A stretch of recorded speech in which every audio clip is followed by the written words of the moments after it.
ഇതൊരു പ്ലാൻ ചെയ്ത വീഡിയോ അല്ലാത്തതുകൊണ്ട് പകുതി തലയും വാലൊന്നും ഉണ്ടാവില്ല കേട്ടോ. കോഴിക്കോട് SM സ്ട്രീറ്റിൽ ഡ്രസ്സ് എടുക്കാൻ പോയപ്പോൾ പെട്ടെന്നുണ്ടായ ഒരു ഊട്ടിപ്പോക്കാണ്. അങ്ങനെ ഞങ്ങൾ ഉച്ചയ്ക്ക് അംബിക ഹോട്ടലിൽ നിന്ന് ചോറ് കഴിച്ചു. അവിടുത്തെ മീൻ ചോറും ഭയങ്കര ടേസ്റ്റാണ് കേട്ടോ. പക്ഷെ ഒടുക്കത്തെ തിരക്കായിരുന്നു. ക്യൂ ഒക്കെ നിന്നിട്ടാണ് ഞങ്ങൾക്ക് ചോറ് കിട്ടിയത്.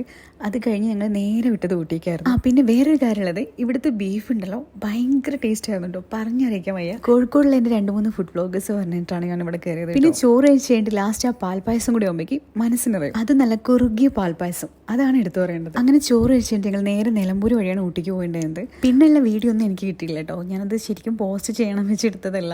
കറക്റ്റ് അവിടെ ഒരു ഊട്ടിയിലെത്തിയപ്പോൾ കറക്റ്റ് 8 മണിക്കായപ്പോൾ ഞങ്ങൾ ഊട്ടിയിലെത്തിയിട്ടുണ്ടായിരുന്നു. അങ്ങനെ അവിടെ ഒരു മലയാളീസിൻ്റെ അമ്മാസ് കിച്ചൻ എന്ന് പറഞ്ഞൊരു ഹോട്ടലിൽ കയറിയിട്ടാണ് ഞങ്ങൾ ഫുഡ് കഴിച്ചിട്ടുണ്ടായിരുന്നത്. അങ്ങനെ പിറ്റേ ദിവസം രാവിലെ കുളിച്ചൊരുങ്ങി ഞങ്ങൾ നേരെ പോയത് കെട്ടി റെയിൽവേ സ്റ്റേഷനിലേക്ക് കേട്ടോ. അത് കുറേ റീൽസിലൊക്കെ ഭയങ്കര ട്രെൻഡിങ്ങിലായിരുന്നു ആ റെയിൽവേ സ്റ്റേഷനും. അവിടുത്തെ കുറേ വീഡിയോസൊക്കെ വൈറലായിരുന്നു. അപ്പോൾ അങ്ങനെ ഞങ്ങൾ നേരെ പോയത് അങ്ങോട്ടാണ്. ഈ ട്രെയിനിൻ്റെ കൂടെ നടക്കുന്ന വീഡിയോ ഞാൻ ഇൻസ്റ്റയിൽ പോസ്റ്റ് ചെയ്തപ്പോൾ കുറേ പേര് ചോദിച്ചിട്ടുണ്ടായിരുന്നു ഇതെങ്ങനെ കറക്റ്റായിട്ട് ഷൂട്ട് ചെയ്യാൻ പറ്റിയെന്ന്. ഇതിൻ്റെ പിറകിൽ ഇതൊക്കെയായിരുന്നു അവസ്ഥ. ട്രെയിൻ വരെ നോക്കി നിൽക്കുകയായിരുന്നു. ഇനി കഴിക്കാനൊന്നും കിട്ടിയില്ലെങ്കിലും കുഴപ്പമുണ്ടായില്ല. എനിക്ക് ഇഷ്ടപ്പെട്ട ഫോട്ടോസും വീഡിയോസും കിട്ടിയ സന്തോഷത്തിലായിരുന്നു ഞാൻ. പിന്നെ വീഡിയോ എടുക്കാനും ഫോട്ടോ എടുക്കാനും ഒരിക്കലും വരാത്ത 2 ആൾക്കാരാണ് ഈ പോണത്. പ്രത്യേകിച്ച് സച്ചു. ക്യാമറ കണ്ട ആ വഴിക്ക് വരില്ല. രാവിലെ ഒരു 10 മണിക്ക് ആയതുകൊണ്ട് തന്നെ എല്ലാവർക്കും വിശന്ന് കുടൽ കത്തിയിട്ടുണ്ടായിരുന്നു. അങ്ങനെ പൂരിയാണ് കഴിച്ചിട്ടുണ്ടായിരുന്നത്. അത് കഴിഞ്ഞിട്ട് പിന്നെ ഞങ്ങൾ നേരെ പോയിട്ടുണ്ടായിരുന്നത് ബൊട്ടാണിക്കൽ ഗാർഡനിലോട്ടായിരുന്നു കേട്ടോ. അവിടെ ഒടുക്കത്ത് വെയിലായിരുന്നു. ഊട്ടിയാന്ന് പറയില്ല, ഭയങ്കര വെയിൽ പറഞ്ഞാൽ ഭയങ്കര വെയിൽ. തലയിലൊക്കെ കൈ വെച്ചിട്ട് നടന്നിട്ടുണ്ടായിരുന്നു കേട്ടോ. ഊട്ടിയിൽ പോയി നല്ല തണുപ്പുണ്ടാവും വെച്ചിട്ടാണ് പോയത്. പക്ഷേ ഒടുക്കത്തെ വെയിലായിരുന്നു. പക്ഷെ രാത്രി നല്ല തണുപ്പുണ്ടായിരുന്നേ.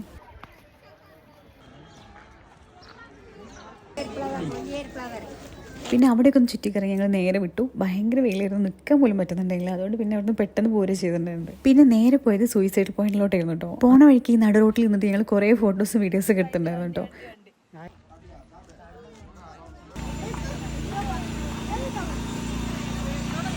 ഇത് മഞ്ചേട്ടൻ്റെ പെങ്ങടെ മോള് ഗോപിക.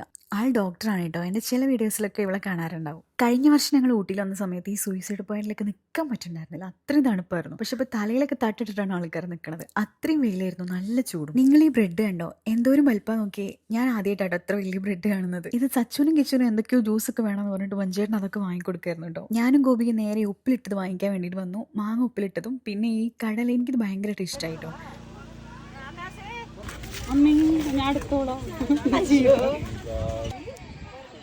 ഈ അതായത് നല്ല ക്രിസ്പി ആയിട്ടുള്ള കടല, അത് ഈ മിക്സറൊക്കെ ഇട്ടിട്ട് ഫ്രൈ ചെയ്ത് വെച്ചതായിരുന്നു. നല്ല ടേസ്റ്റ് ഉണ്ടായിരുന്നു കേട്ടോ. കഴിക്കുമ്പോൾ നല്ല ക്രിസ്പി ആയിട്ടുണ്ടായിരുന്നു.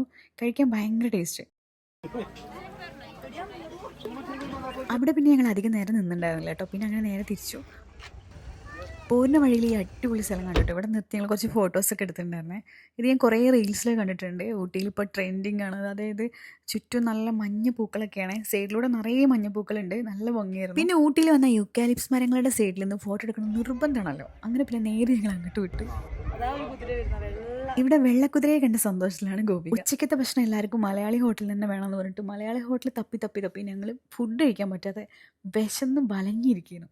അങ്ങനെ പിന്നെ അധിക സമയം നിന്നുണ്ടായിരുന്നില്ല. നേരെ പിന്നെ യൂക്കാലിപ്സ് മരങ്ങളുടെ സൈഡിൽ കൂടെയൊക്കെ പോയിട്ട് കുറേ ഫോട്ടോസൊക്കെ എടുത്തിട്ട് ഞങ്ങളങ്ങനെ നേരെ വിട്ടു. തിരിച്ചു പോകുന്നപ്പോഴാണ് മൊത്തം ട്വിസ്റ്റ് ഉണ്ടായത്. എല്ലാവർക്കും മുതുമല ബന്ദിപ്പൂർ വഴി തന്നെ പോകണം നിർബന്ധമായിരുന്നു. കഴിഞ്ഞ തവണ ഞങ്ങൾ ഊട്ടി പോയ സമയത്ത് ഈ റോഡിലൂടെ പോയപ്പോൾ നിറയെ ആന ഉണ്ടായിരുന്നു. അങ്ങനെ കിച്ചുനും സച്ചിനും ഒരേ നിർബന്ധം, ആനേനെ കാണണമെന്ന്. പറഞ്ഞ പോലെ ആനേനെയും മാനിനെയും എല്ലാം കണ്ടു. മാൻ ഇഷ്ടം പോലെ ഉണ്ടായിരുന്നു. പക്ഷെ ആന ആകെ 3 കണ്ടിട്ടുള്ളായിരുന്നു കേട്ടോ. അതുപോലെ റോഡ് സൈഡിലൊക്കെ മയിൽ കേട്ടോ. നമ്മുടെ കാറിന്റെ അടുത്തോട്ട് മയിൽ വരുന്നുണ്ടായിരുന്നു. മയിൽ പിന്നെ നമ്മുടെ പാലക്കാട് വീടിന്റെ മുകളിൽ കൂടിയും തൊടിയിൽ മൊത്തം മയിലുണ്ടാവും ഏത് സമയം. അതുകൊണ്ട് എപ്പോഴും മയിലിനെ കാണുന്നതുകൊണ്ട് അത് വലിയ കാര്യമായിട്ട് തോന്നിയിട്ടുണ്ടായിരുന്നില്ല. തിരിച്ചു പോണ വഴി ഗോപികനും കോഴിക്കോട് കൊണ്ടാക്കുന്നത് കൊണ്ട് തന്നെ ഞങ്ങൾ നേരെ വയനാട് വഴിയാണ് വിട്ടിട്ടുണ്ടായിരുന്നത്.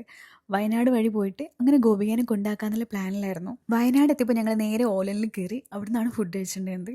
കുഴപ്പമില്ലാത്ത ഫുഡായിരുന്നു പക്ഷെ ഈ റീൽസിലൊക്കെയാണ് അത്ര ഹൈപ്പൊന്നും എനിക്ക് തോന്നിയിട്ടുണ്ടായിരുന്നില്ല.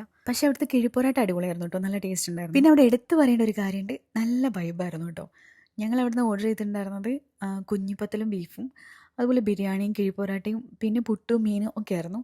അതൊക്കെ കുഴപ്പമില്ലായിരുന്നു. എനിക്ക് അവിടെ കഴിച്ചത് ആ കുഞ്ഞിപ്പത്തലും ബീഫും വലിയ ഇഷ്ടപ്പെട്ടിട്ടുണ്ടായിരുന്നില്ല. കുഞ്ഞിപ്പത്തലൊക്കെ വെറുതെ അരി ഉരുട്ടി വെച്ച പോലെ തോന്നിയിട്ടുണ്ടായിരുന്നു. പിന്നെ അവിടുന്ന് ഫ്രൂട്ട് സലാഡും ഫലൂഡയൊക്കെ കഴിച്ചിട്ടുണ്ടായിരുന്നു. തിരിച്ചു വന്നപ്പോൾ വയനാട് ചുരം 5 മണിക്കൂറായിട്ട് ബ്ലോക്കിലായിരുന്നു. അതുകൊണ്ട് ഞങ്ങൾ വേറെ ഇതിലൂടെ ചുറ്റിക്കറങ്ങിയിട്ടാണ് പാലക്കാട് എത്തിയത്. പാലക്കാട് എത്തിയപ്പോൾ രാവിലെ 5 മണിയായിട്ടുണ്ട്. വരുന്ന വഴിക്കൊരു ചായ കുടിച്ചിട്ട് അങ്ങനെ ഞങ്ങൾ നേരെ പോന്നു.